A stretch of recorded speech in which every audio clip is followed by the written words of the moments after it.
When the Senate convenes for an impeachment trial, the room becomes something closer to a court than a legislature. The rules are rigid by design. Senators rise when called. Votes are spoken aloud, guilty or not guilty. No hiding behind silence. Senate Rule 23 exists to force accountability into the open, and the Constitution leaves no ambiguity. Article 1, Section 3 demands a 2/3 majority of those present for conviction. Not a simple majority, not political convenience, a supermajority. The framers made removal hard on purpose so it would never be casual, never partisan routine, never ignored. That structure is the guardrail, and it only works if everyone respects it. Then came defiance. In the early hours of the morning, just after 2 a.m., a message landed like a challenge. The tone was not reflective. It was not conciliatory. It was confrontational. In a few short paragraphs, ambiguity vanished. This was not damage control. It was escalation. The post spread instantly, ricocheting across platforms, dominating political discourse before sunrise. Timing mattered. It always does. The message came as reports circulated that senior Republicans were privately urging restraint, even withdrawal, to stop the bleeding. Those warnings were not emotional. They were mathematical. Behind closed doors, party leaders laid out the numbers: narrow margins, fragile coalitions, seats that could flip with a single misstep. The logic was simple. Continue the confrontation and risk losing institutional control. Step back, and the fire might cool. The argument was survival, not surrender. But the advice was rejected outright. Trump did not negotiate. He did not pause. He turned the warning itself into proof of disloyalty. That refusal hardened positions across Washington. The shift was sudden, and it was jarring. Just days earlier, Trump's tone had suggested exhaustion, even uncertainty.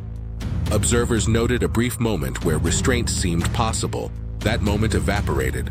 What replaced it was sharper language, broader accusations, and a widening list of enemies. The rhetoric grew louder and less controlled. The posture changed from defense to offense. This was the turning point. The internal argument stopped being strategic and became personal. Compromise vanished. The line was drawn. And the party felt it crack. Committee votes became more contentious. Statements grew less unified. Lawmakers who once spoke in lockstep began choosing words carefully. A handful broke ranks in visible ways. History is clear on this point. The moment dissent becomes public, control weakens fast. What had once been unthinkable started to feel possible. Outside Washington, pressure mounted. Crowds gathered, polls shifted, donor calls slowed. International headlines sharpened. Legal timelines continued moving forward, indifferent to politics. Court deadlines do not pause for messaging wars. Investigations proceed whether leaders cooperate or not.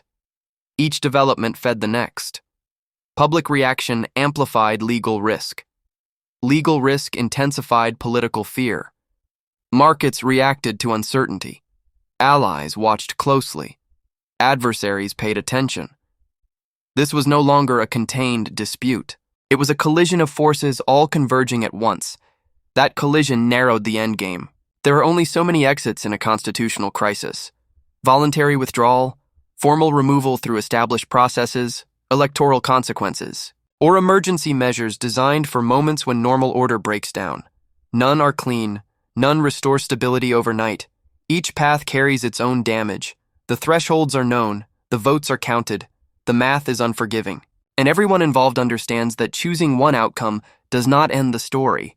It simply locks it in, which is why the stakes feel so high. This moment is bigger than one figure or one party. It is a test of whether institutions can absorb sustained defiance without bending past their breaking point. It is a test of whether rules written centuries ago can still restrain modern power and modern rage. The next vote, the next ruling, the next decision will not resolve the crisis. It will define it. History is accelerating now, compressing years into days, and the direction chosen next will determine whether the system holds or whether it fractures under the weight of refusal.